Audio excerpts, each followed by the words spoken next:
Bonjour tout le monde et bienvenue sur la plateforme e-learning de la FSTM. Dans cette vidéo, je vais traiter avec vous l'exercice numéro 3 de la série numéro 1, thermodynamique 2.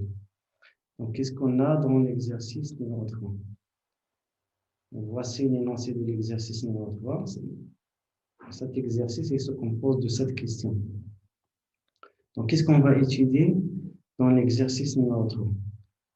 Dans l'exercice numéro 3, on va étudier un gaz parfait composé de n particules monoatomiques. Donc, ce gaz parfait est confiné dans une enceinte de volume grand V. Ce gaz, il est en équilibre et il est à la température T. Donc, qu'est-ce que ça veut dire? Ce gaz est en équilibre à la température T. Cela veut dire que les particules de ce gaz sont en équilibre thermique avec les molécules des parois de l'enceinte. Autrement dit, il n'y aura pas d'échange thermique entre les particules de ce gaz et les molécules des parois. Autrement dit, lors des chocs des particules avec les parois de l'enceinte, ce choc-là va être considéré comme élastique.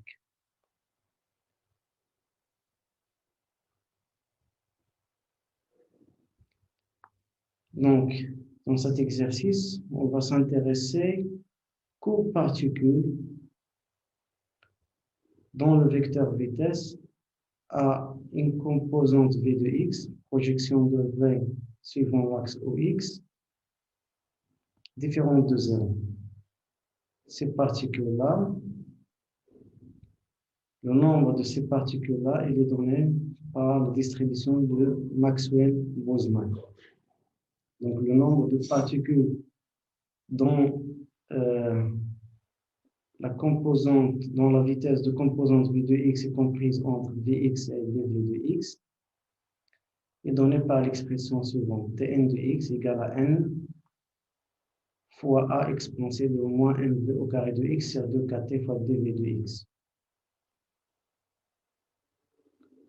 Où n est le nombre total de particules renfermées dans l'enceinte de volume grand V. A est un facteur qu'on va déterminer.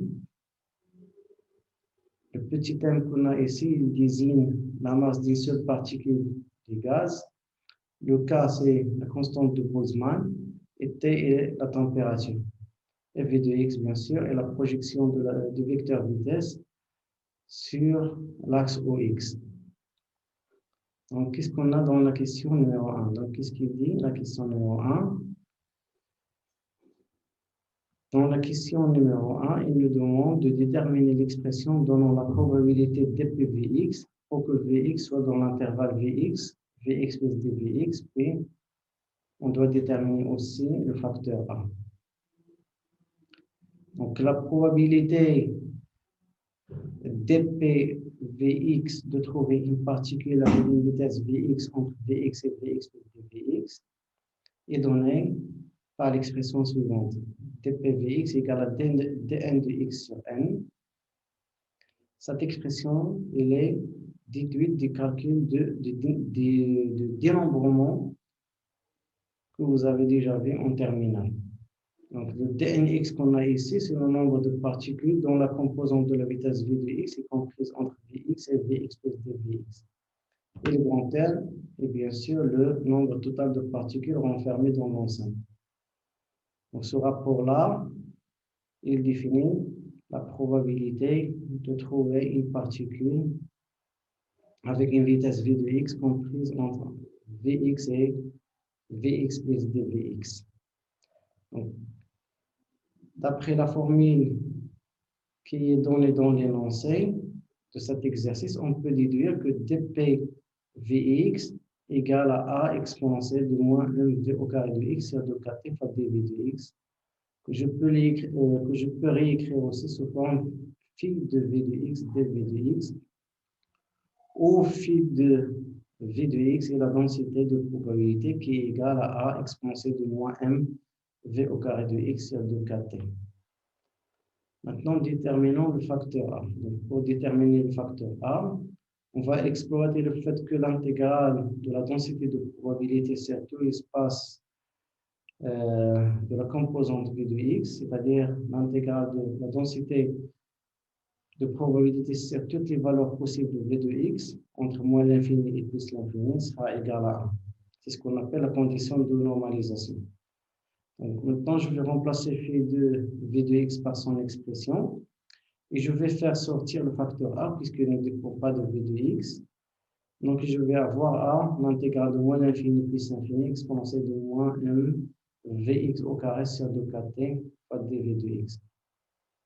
Donc, pour calculer cette intégrale-là, donc je vais faire la suite suivante. Donc, on remarque que la fonction que j'intègre est une fonction paire. Donc, et cette fonction, je l'intègre sur un intervalle centré sur 0, moins l'infini plus l'infini. Donc, l'intégrale d'une fonction paire sur un intervalle centré sur 0 peut être égale à 2 fois l'intégrale de la même fonction sur la moitié de l'intervalle. Donc, c'est ce que j'ai écrit ici, égal à 2, donc A, 2, A fois 2, l'intégrale de 0 plus l'infini exponentielle de moins mv au carré sur 2kt dvx égale à 1. Donc, cette intégrale de 0 plus l'infini exponentielle de moins mv au carré sur 2kt dvx, il est déjà traité dans l'exercice numéro 1. Donc, cette intégrale n'est autre que l'intégrale est 0. Donc, par conséquent, le facteur A égale 1 sur 2 est 0. Rappelez-vous que I0 égale 1 sur 2 racine carrée de pi sur A, où A égale M sur 2kt, voire l'exercice numéro 1. Donc, remplaçons I0 par son expression, et après réarrangement, je vais trouver que le facteur A égale racine carrée de M sur 2 pi kt. Maintenant, passons à la question numéro 2. Donc, dans la question numéro 2, il nous demande de calculer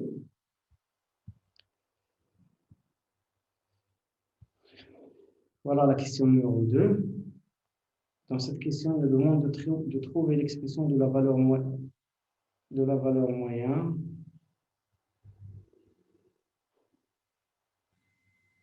V de x de V de x. Donc, quelle est la valeur moyenne de la composante V de x? Où V de x est la projection des vecteurs vitesse V sur l'axe OX.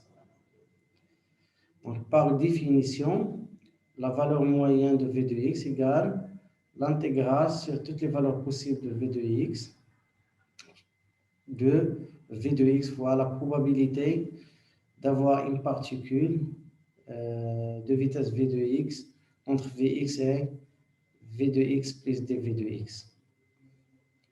Autrement dit, donc la valeur moyenne de V de x égale l'intégrale de moins l'infini plus l'infini de V de x fois la densité de probabilité. Donc je remplace la densité de probabilité par son expression et je vais avoir moins l'infini plus l'infini V de x exponentielle de moins 1v au carré de x sur 2kt fois dv de x. Comme vous pouvez remarquer ici, on est en train d'intégrer une fonction impaire sur un intervalle centré sur 0. Donc, et comme vous le connaissez, donc l'intégrale d'une fonction impaire sur un intervalle centré sur 0 vaut 0. Donc, par conséquent, la valeur moyenne de V de x, la composante V de x du vecteur vitesse V égale à 0. Donc c'est normal puisque je somme sur toutes les vitesses positives et négatives et qui sont égaux en norme, mais de sens opposé.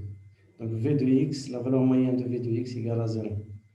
Maintenant passons à la question numéro 3. Donc, dans cette question, il nous demande maintenant de calculer la valeur moyenne de V de x positive, ou V de x positive, et la projection positive de V par rapport à l'axe OX. Maintenant, on va s'intéresser qu'à la composante positive de la projection de V sur l'axe OX. Par définition, la valeur moyenne de V de x plus égale à l'intégrale de 0 à l'infini maintenant, puisque V de x maintenant est strictement positif, on s'intéresse que aux composantes positives. À l'intégrale de 0 à plus l'infini de V de x plus fois la densité de probabilité. Donc je remplace par son expression et je vais sortir le facteur a vers l'extérieur. Donc je vais avoir à l'intégrale de 0 plus l'infini Vx plus fois exponentielle de moins 1 Vx au carré sur 2kt. Donc cette intégrale elle est déjà calculée dans l'exercice 1 et vaut I1. Donc par conséquent, la valeur moyenne Vx plus égale à 1 fois I1. Donc remplaçons I1 par son expression, on trouve après arrangement que V de x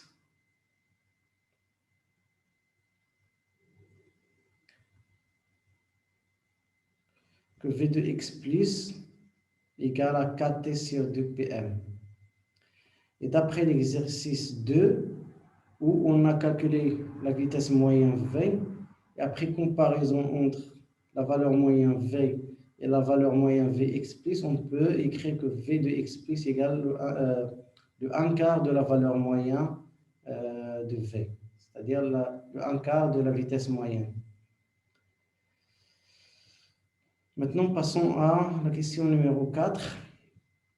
Donc, qu'est-ce qu'il nous demande dans la question numéro 4? Dans la question numéro 4, et cette question-là dit que pour une durée de temps d taux, quel est le nombre de chocs ciblés par une petite surface de la paroi S dont la normale est suivant OX. La normale à la surface, à la surface de la paroi S, elle est dirigée vers OX positif, puisque la normale sur une surface elle est toujours orientée vers l'extérieur. Donc, pour une durée de temps d taux, les particules qui vont venir taper ou frapper la petite surface de la paroi S seront toutes les particules qui sont contenues dans le cylindre de volume D de V. Ce volume D de V de ce cylindre est égal à S fois D de L, où D de L est la longueur du cylindre. Donc cette longueur-là, elle est donnée par la définition de la vitesse.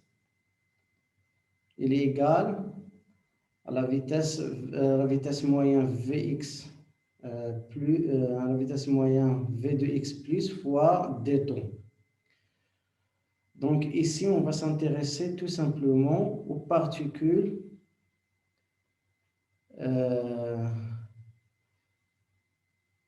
dont la composante V de x plus est différente de 0, puisque seules les particules qui vont rencontrer à la surface pendant le temps t le feront en vertu de leur vitesse, suivant l'axe OX positif. Donc, par conséquent, le volume du cylindre qui va contenir les particules qui vont frapper la paroi à la surface S est donné par l'expression suivante. D de V, volume élémentaire du petit cylindre, égale à S fois la valeur moyenne de V de x plus fois d taux. Donc, aussi, donc, je vais exploiter le fait, ce qu'on appelle la densité particulière. La densité particulière est égale à N sur V. Est égal à N sur V, où N est le nombre total de particules et V est le volume total de l'enceinte. Comme la densité particulière, comme la densité est une grandeur intensive et ne dépend pas de la taille du système étudié, il est égal aussi au nombre de particules qui sont contenues dans le volume divisé par qui sont contenus dans le volume des cylindres sur le volume des cylindres.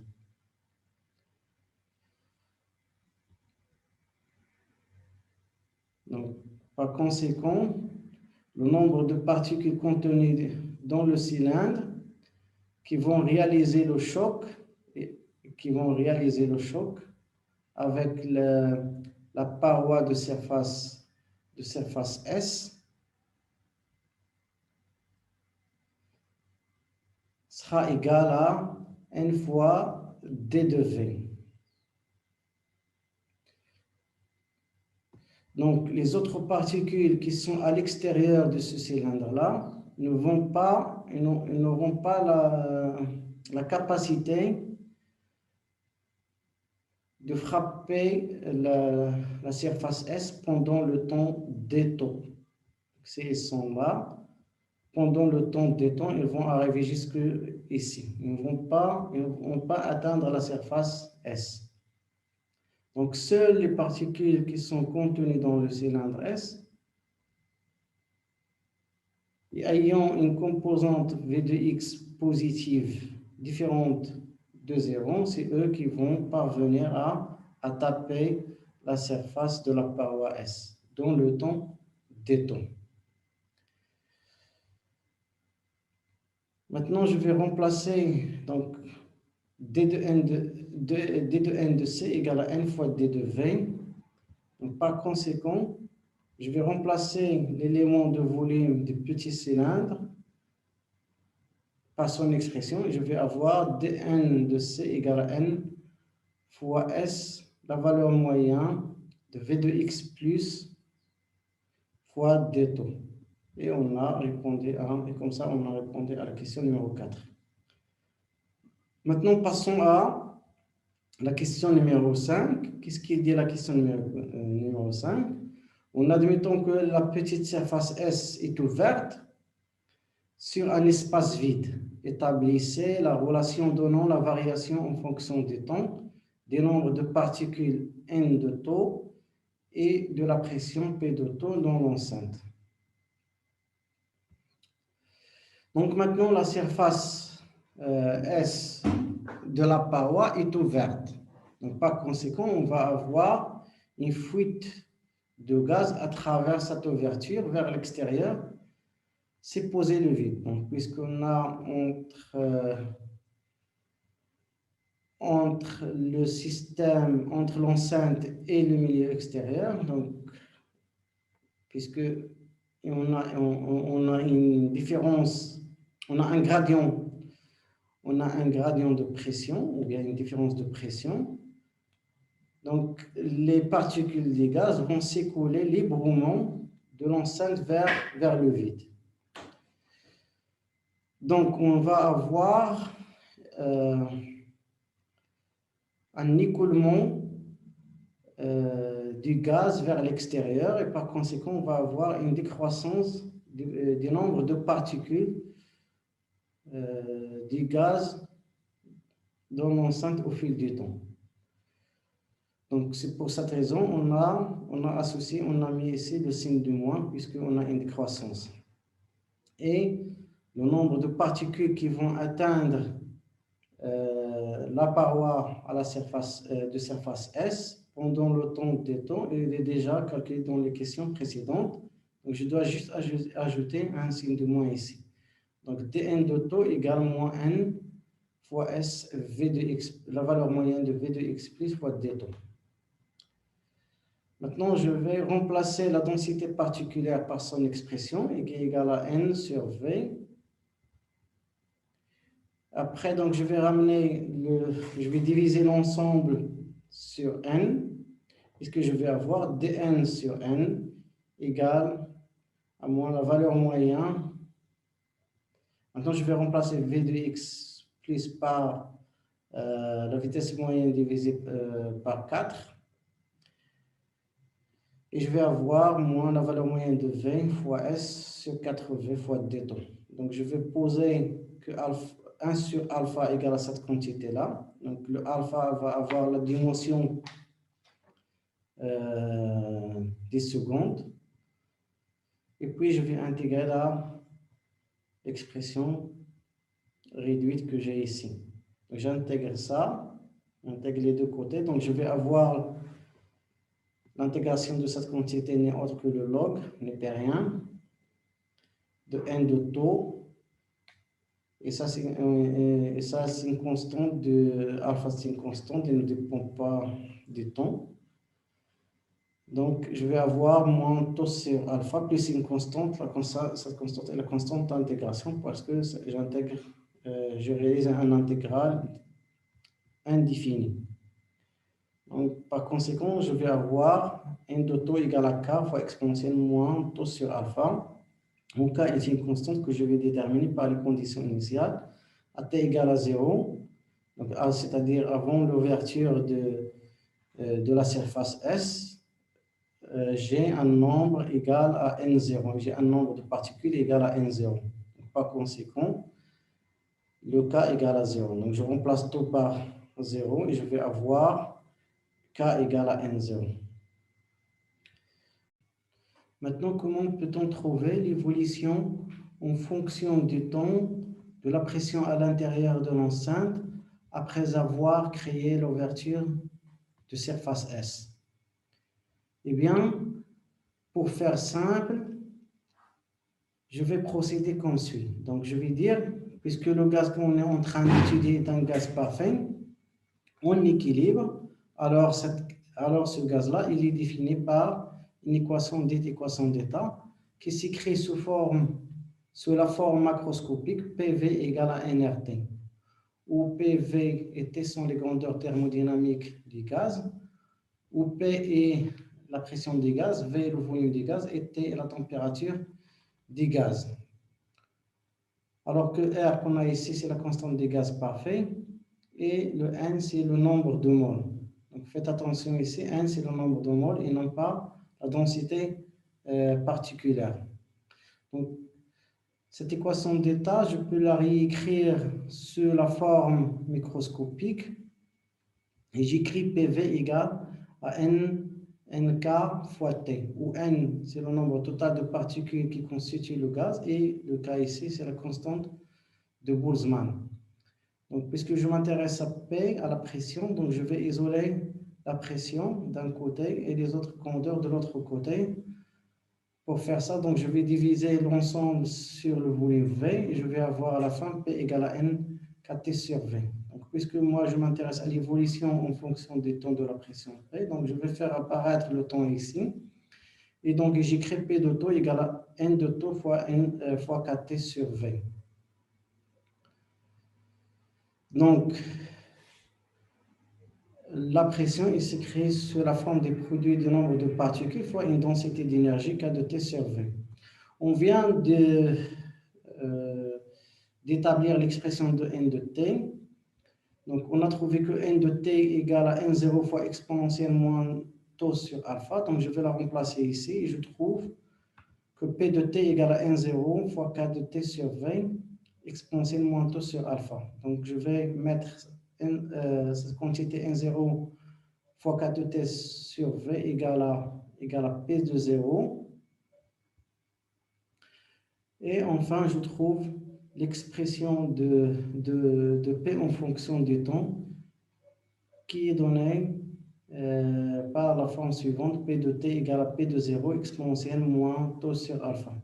On remarque qu'après avoir créé l'ouverture de surface S dans l'enceinte S, on remarque que le nombre total de particules se trouvant dans l'enceinte ainsi que la pression à l'intérieur de l'enceinte décroissent exponentiellement, comme le montre la figure que je montre devant vous. Donc on voit bien que c'est des quantités N de taux et P de taux décroissent exponentiellement au fil du temps. Maintenant, passons à la question suivante, la question numéro 6. Qu'est-ce qu'il dit la question numéro 6? Donc, calculer le temps au bout duquel la pression est réduite au millième de sa valeur initiale pour une surface S qui représente l'ouverture. cette surface qui est égale à 0,01 cm², dans une enceinte de 1 litre, contenant de l'argon, qui est un gaz parfait monoatomique, et qui a une masse molaire égale à 39,95 grammes par mol. On va faire ce calcul-là à la température T égale à 300 K. Donc, la réponse à cette question, elle est écrite de la façon suivante. Donc, je vais dire soit T1, le temps au bout duquel la pression est réduite au millième de sa valeur initiale, c'est-à-dire à taux égal à T1, on va avoir une valeur de pression égale une valeur de la valeur de la pression initiale divisée par 1000. Donc, à taux égal à T1, on va avoir une pression réduite par 1000 unités. Donc, j'écris P à taux égal à T1 égale à P0 sur 1000 égale à P0 exponentielle moins T1 sur alpha. On marque ici que j'ai remplacé taux par T1. Donc, moi, je m'intéresse à T1. Donc, je vais isoler l'exponentielle, exponentielle moins T1 sur alpha. Après simplification avec P de 0, exponentielle de T1 sur alpha égale à 10 à la puissance 3. Donc, par conséquent, T1 égale à 3 alpha ln de 10. Donc, je remplace alpha par son expression. Et je trouve que T1 s'exprime par 12 fois le grand V, qui représente le volume de l'enceinte, fois ln de 10 divisé par S, fois le racine carrée de pi, m sur 8 4T, où m, il représente la masse d'une seule particule du gaz. Donc, cette masse-là, cette petite masse-là, est égale à quoi? Égale à la masse molaire du gaz divisé par le nombre d'Avogadro. Donc, je replace le petit m qu'on a ici par cette expression-là. Et enfin, je trouve l'expression finale qui donne le temps T1 au bout duquel la quantité de gaz va être réduite par 1000. Donc T1 il sera égal à le grand V fois ln de 10 divisé par S, racine carrée de 18P fois grand M, la masse molaire du gaz de l'argon divisé par RT, où R est la constante du gaz parfait. Donc, rappelez-vous que la constante du gaz parfait n'est autre que le produit de la constante de Boltzmann fois le nombre d'Avogadro. Donc, pour faire les calculs numériques, il faut convertir toutes les grandeurs physiques qu'on a ici vers l'unité du système international, c'est-à-dire que le volume doit être représenté par les mètres au cube, les surfaces en mètres au carré, les températures en Kelvin, les masses en kilogrammes et les énergies en joules. Donc, faites attention, lors de l'application numérique, il faut toujours convertir les grandeurs en système international. Et on sait que le temps, son unité en système international, c'est les secondes. Donc, après avoir remplacé toutes ces grandeurs par leur valeur, vous allez trouver une valeur de T1 égale à 69,23 secondes. Maintenant, passons à la question numéro 7. Donc, cette question-là, elle se compose de deux sous-questions, question A et question B. Regardons tout d'abord l'énoncé de cette question-là. Donc, qu'est-ce qu'il dit la question 7? On chauffe du graphite solide jusqu'à la température T1 dans un four rectangulaire. Rappelez-vous que dans la première partie de cet exercice, on a étudié une enceinte rectangulaire. Maintenant, on a un four rectangulaire initialement vide à l'équilibre thermique entre la vapeur de carbone monoatomique, on va supposer gaz parfait, et le graphite solide. Une masse M0 de carbone s'échappe du four en un temps tau à travers une ouverture de surface S. Donc, en fait, cette question 7, à partir de la question 7, on va commencer une application de tout ce qu'on avait dans les questions de la première partie de cet exercice-là. Donc, la question 7 est juste une application de tout ce qu'on avait dans la première partie de cet exercice. Donc, qu'est-ce qu'il nous demande comme question? Il nous demande, pour la question 7a, il nous demande de vérifier que la pression due à la présence des graphites solides dans l'enceinte, il est donné par l'expression suivante, P égale à NC sur NA fois le racine carrée de 2 pi M grand M RT, ou le grand M qu'on a ici, c'est quoi? C'est la masse du graphite. Donc, je vais détailler les composantes de l'expression qu'on cherche à déterminer. Donc, le M, le grand M que vous voyez ici, c'est la masse du graphite. Il est donné égal à 12 grammes. Le R, c'est la constante des gaz parfaits. Le T est la température, divisée en Kelvin. Le NA, c'est la constante d'Avogadro. Et le paramètre qui nous intéresse beaucoup, c'est le paramètre NC. Ce paramètre NC, il représente le nombre de particules quittant le four par unité de surface et de temps. Donc, NC, c'est quoi? C'est le nombre de particules quittant le four par unité de surface et de temps. Donc, je peux traduire cette phrase-là par une expression mathématique plus simple et j'écris NC égale à dNc sur S fois dτ, où dNc est le nombre de particules qui arrivent à l'ouverture S pendant le temps dτ. Donc, ce nombre, l'expression de ce nombre-là, il est déjà établi dans la question 4. Donc, je vais remplacer le dNc par son expression qu'on a déjà trouvée dans la question 4.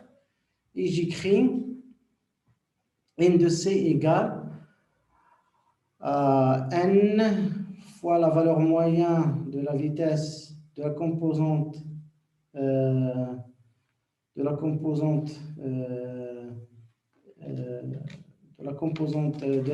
la vitesse suivant l'axe x positif fois la surface de l'ouverture S fois le temps dτ que je vais diviser par S fois dτ. Donc, je simplifie par la surface et le temps dτ et je trouve à la fin que n de c égale n fois la valeur moyenne de V de x plus.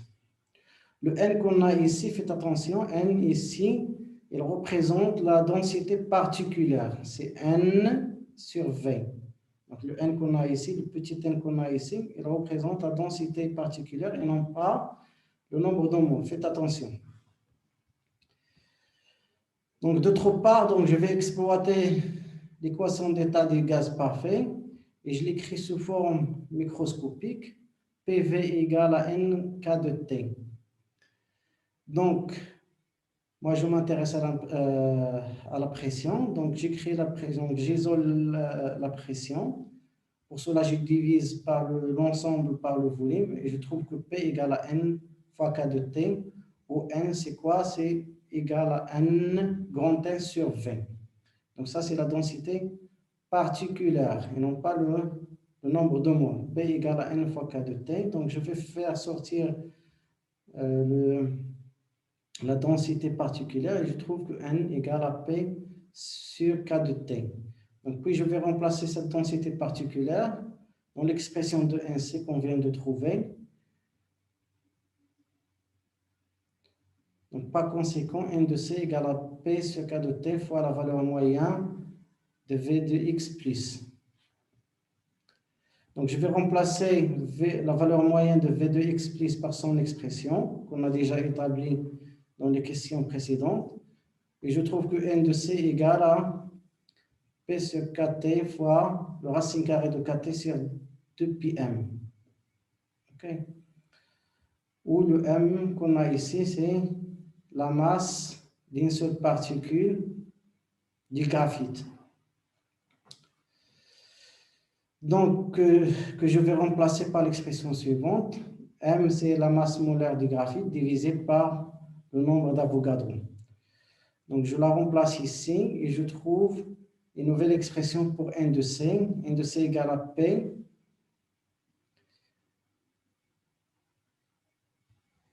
fois le racine carrée de NA sur KT de PM. Donc, j'ai fait aussi entrer le KT à l'intérieur du racine carrée.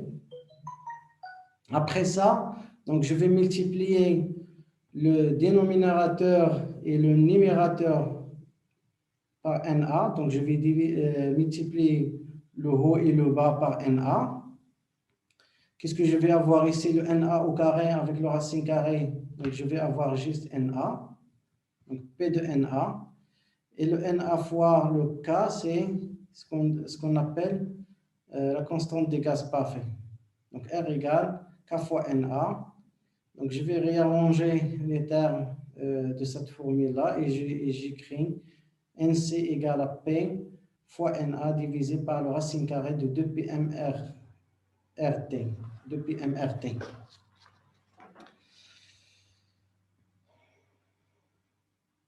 Donc, moi, je m'intéresse à la pression. Donc, je vais isoler la pression d'un côté et les autres grandeurs dans l'autre côté. Donc, et finalement, je trouve l'expression de la pression due à la présence du graphite dans le four égale à NC sur NA fois le racine carré de 2πmRT. Maintenant, passons à la question 7b. Donc, qu'est-ce qu'il nous demande dans la question 7b? Dans la question 7b, il nous demande de trouver l'expression de la pression due à la vapeur du graphite dans le four. Puis, il nous demande de calculer cette valeur-là numériquement.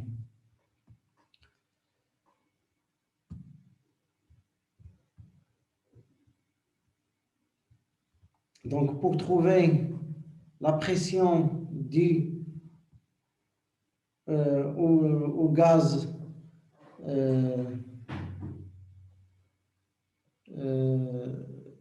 produit par la combustion du graphite, on doit tout d'abord déterminer la masse de ce gaz. Donc, soit M0, la masse des vapeurs du graphite qui va s'échapper du four en un temps T à travers une ouverture de surface S. Donc, cette quantité M0, elle est donnée par le produit de la masse d'une seule particule du graphite fois le nombre total que contient ce vapeur du graphite. Donc, ce nombre total n'est autre que le NC fois la surface de l'ouverture S fois le temps tau. Donc, cette quantité-là représente le nombre de particules de vapeur du graphite qui s'échappent du four en un temps T à travers l'ouverture de surface S. Donc, autrement dit, donc, la masse totale des vapeurs égale à quoi? Égale à la masse d'une seule particule de cette vapeur-là fois le nombre total de particules qui constituent la vapeur. Donc, après avoir établi cette expression-là, maintenant je vais remplacer ce petit m-là par l'expression m sur Na. Okay.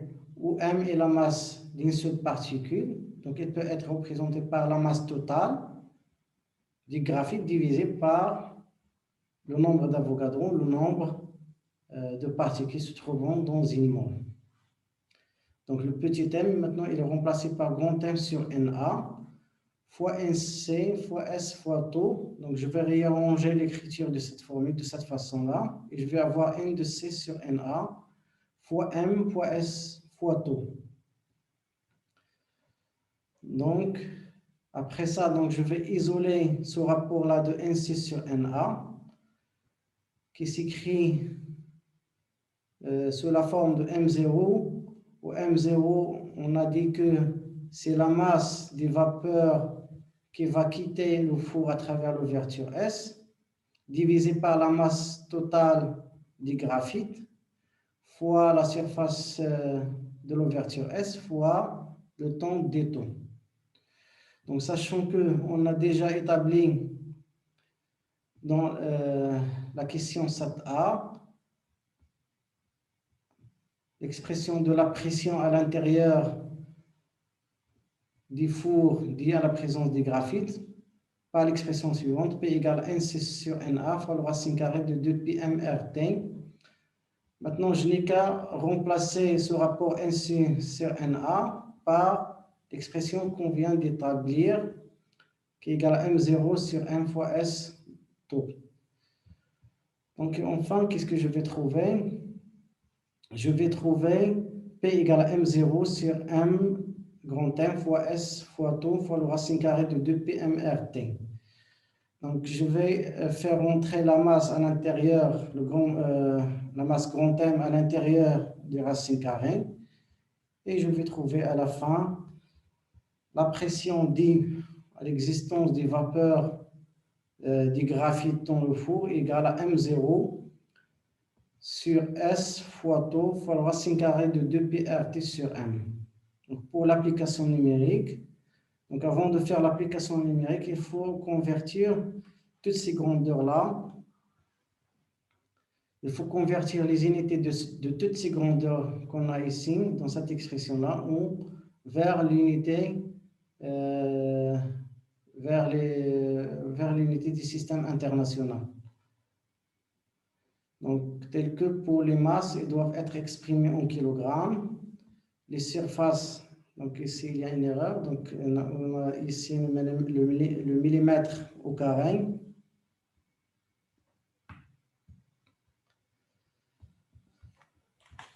Les surfaces au mètre au carré.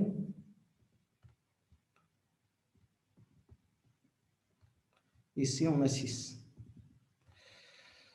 Le temps en secondes. Les énergies en joules, les températures en Kelvin et les masses, comme je viens de dire, en kilogrammes. Donc, après avoir remplacé toutes ces grandeurs-là par leur valeur, vous allez trouver une valeur de la pression due aux vapeurs des graphites égale à 0,0533 Pascal. Donc, ainsi, on a terminé l'exercice 3. Donc, je vous remercie pour votre attention et je vous souhaite bonne chance.